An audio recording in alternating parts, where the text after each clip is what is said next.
and that's coming straight from the coconut. Oh, what is it take up on myself, Father? This is Oh, is this how it is supposed to look? Oh my god, I am confused right now. so much work. Yay! I guess I was just too impatient, but it's coming along. Look at that. Oh, we're going to squeeze this out now. You bring the color to my life. You bring the color.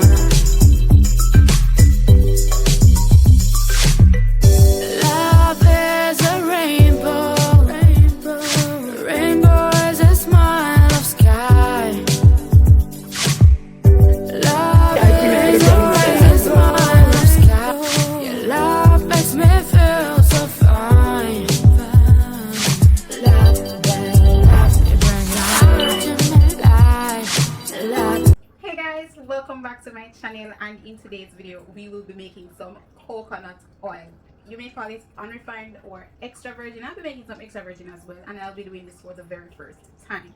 Oh, and quick tip, you want to ensure that you have fully matured dried coconuts. You want to, when you're purchasing them or when you're getting them or gathering them, you want to ensure that you hear water in it, water shaking. And yes, so we're going to start by cracking these open, and we're not going to throw away the water. We're going to cool that water and drink it. It is so refreshing. You want to ensure that the water is good though. So what you can do is to taste it before you pour it into a big batch, just to ensure that you're not pouring any spoiled water in it. So without any further ado, let's get straight into it.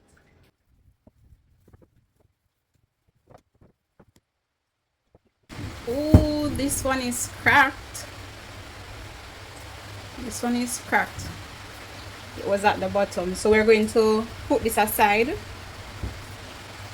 Here we have about 20 coconuts. Let me see. So that's 3, 6, 9, 3, 6, 9, 12, 15, 16 coconuts.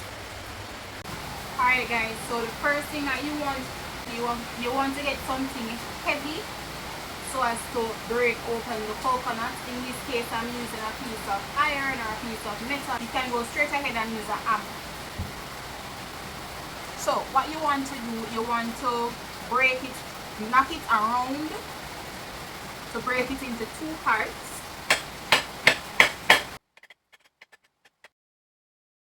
Alright, let me get a knife just to open that. Alright, so I'm going to show you very shortly what the water looks like. You can see traces of fat or oil on top of or within the mixture of the water. Oh, so this one,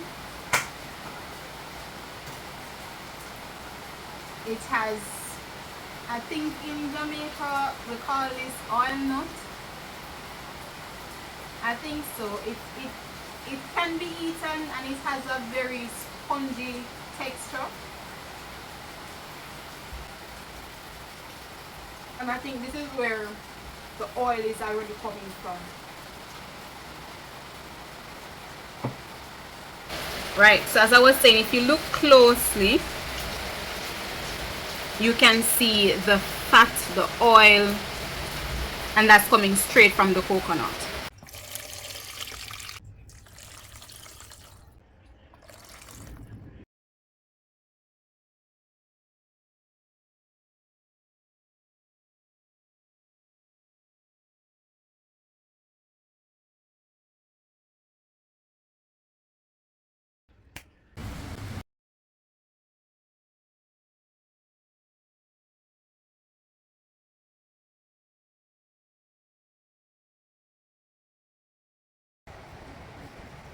Oh, what is it take up on myself, Father? This is so much work. And I didn't even say, let me take it a little chunk by chunk. I took it all on. Oh my god. See, I have to get something to push on my hands so that they're not blistered too much. But yeah, it's a lot. It's a lot of work. See that?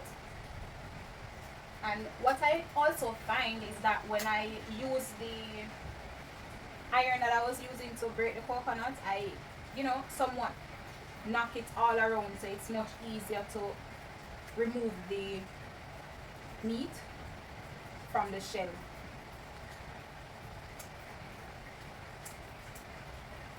But it's a lot of work. Oh my god. See, it's much easier. Oh, that fell. But I've already started, so there's absolutely no turning back. So I'm going to just continue, and when I'm finished, I'll just come right back. I'm now cutting up the coconut so it's easier to be pureed for the processing of the milk.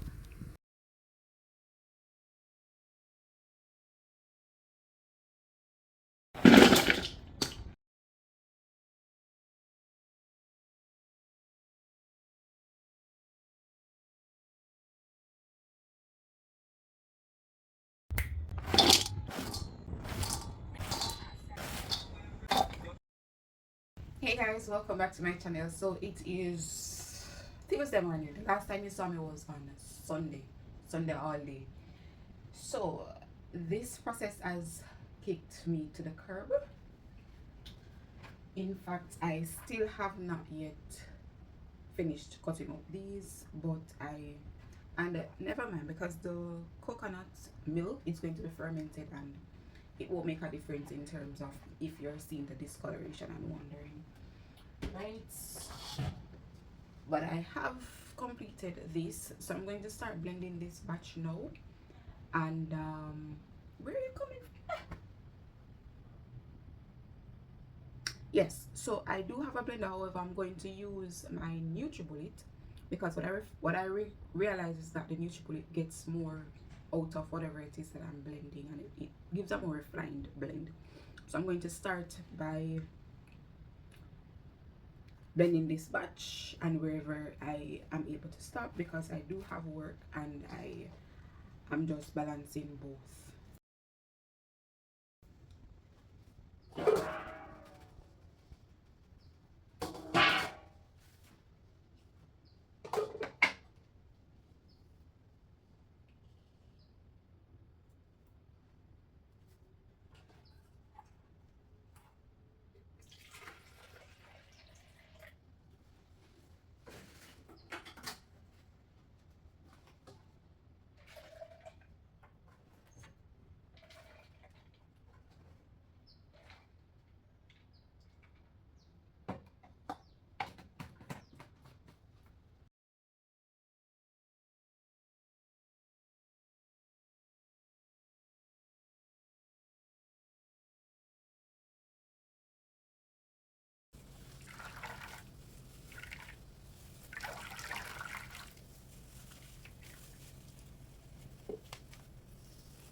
Alright guys, so I'm going to finish blending what I can blend for now, and as soon as I'm through blending everything, then I'll come back when I have just milk left.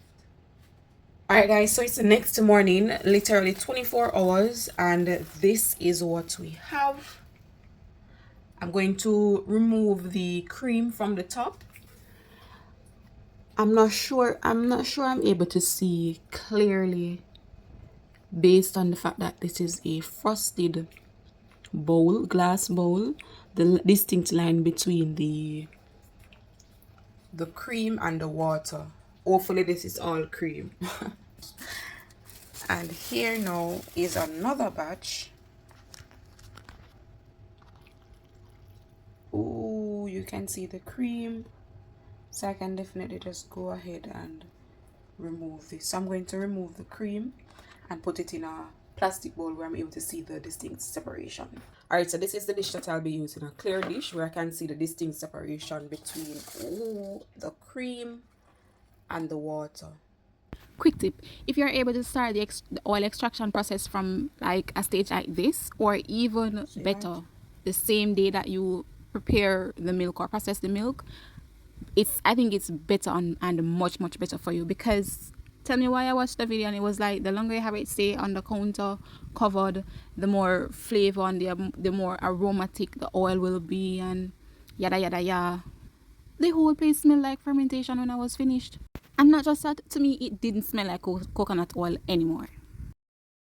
Hey guys, welcome back to my channel. Today is Saturday and I must tell you that the whole place is smelling like fermentation. So I'm going to show you guys what it is looking like today. And I am super tired. I know it's around about 1-2 o'clock right now and I'm just, you know, revitalizing myself to get it sorted out. So without any further ado, let me show you what it is looking like right now. Alright, so these are my setup and concussion. The whole place is smelling like fermentation right now. Right, so I'm going to, this should be all cream and oil. This one should be all cream and oil right here. Same thing there. This one should be mainly water, and also this one and this one. But I am going to pop this into the pot right now and get it sizzling. Right, so this pressure pot here is the biggest pot that I have right now, so this is what I'm going to be working with. All right, so let me know if this is something that I should do. I'm going to gently, well, it makes no sense right now. I don't know if this is what it should be looking like or if it is getting spoiled. This right here looks, whoa, that is oil. That right there, child, that's oil. So I didn't get to do or get any extra virgin, so I'm going to just pour everything in the pot right now.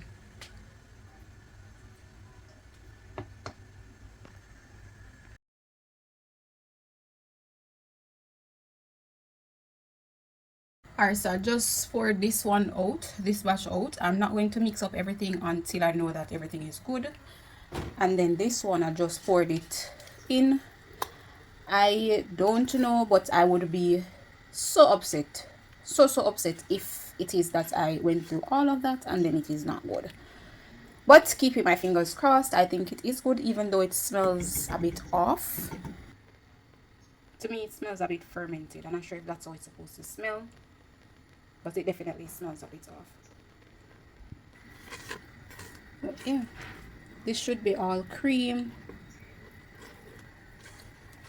Not even sure if I'm doing this right, but I'm just giving it, giving it a mix and allow it to do its thing. Oh, is this how it is supposed to look? Oh my god, I am confused right now. Don't know. It's been boiling or cooking for probably like, it's just hopping all over the place. OMG.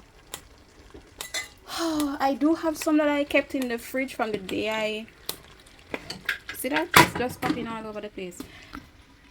I do have some in the refrigerator that I kept from the day that I blended it, so I am going to do that separately and see what is the result that I get from it.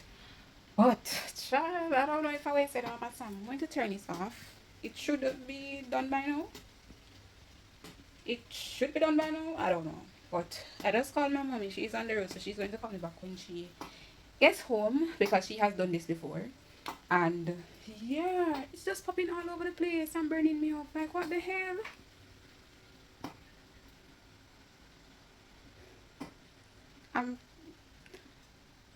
This is a splatter on the stove here. And I think that's oil. But does it smells like when I buy coconut oil and you get that aromatic feel from the coconut oil? I don't know, but it's a process and I'm going to see it through. And yeah. Now guys, this is what looks like and smells like it. So this is a separate batch, and as you can see, the color of it, the texture of it, even though I just lit the stove. And yeah, I'm feeling more confident about this one. This one is also on the counter, but it was in a separate dish or container.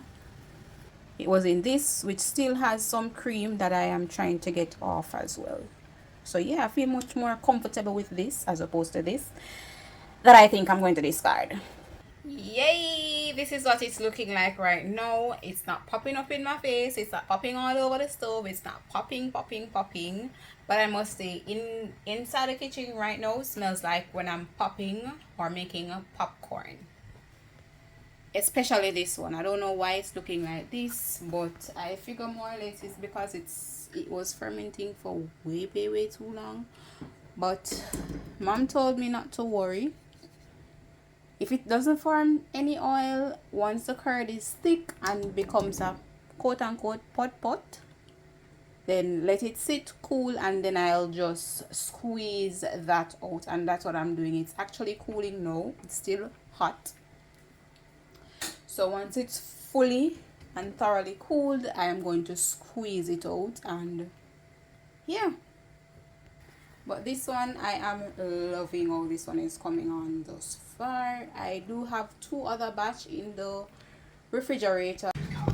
Alright guys, so I made some space and I decided to put this in the refrigerator. Well, in the freezer, that is. Ooh, I can see some oil right here around the rim.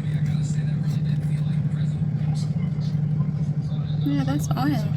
But I don't know if I am reversing the process, but I'm going to leave it in the refrigerator, give it probably about 20 minutes or until it's hard, or yeah, and then I'm going to put it back on the stove and see if I get a different result.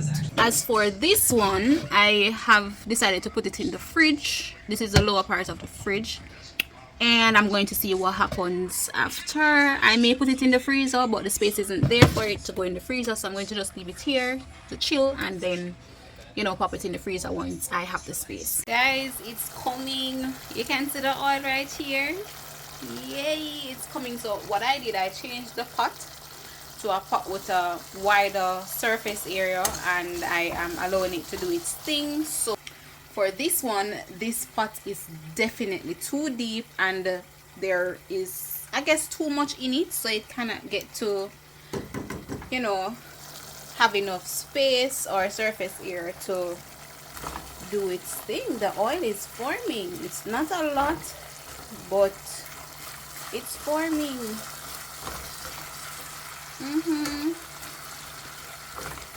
Yeah, see.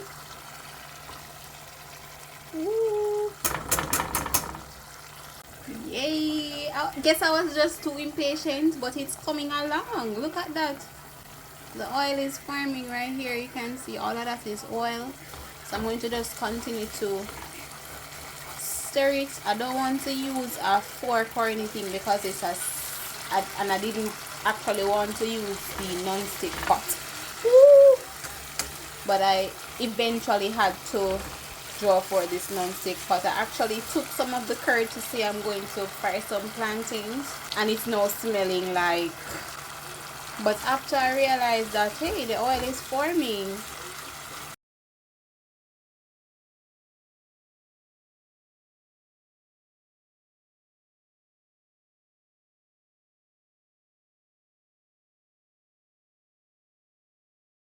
Alright guys, so I'm going to continue to do it in batches.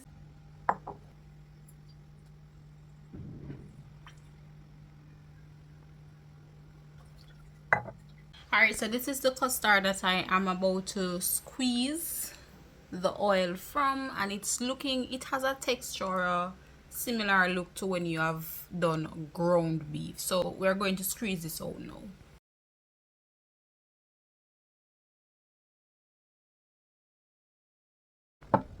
Alright, so moment of truth. This is what I've gotten, and I am repurposing a rose water bottle.